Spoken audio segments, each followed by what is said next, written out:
Hey y'all.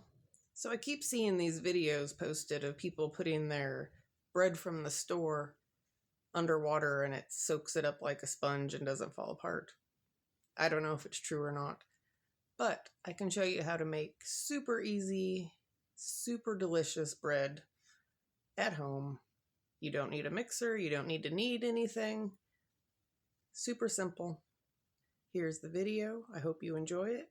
Let me know what you think. Love y'all. Bye.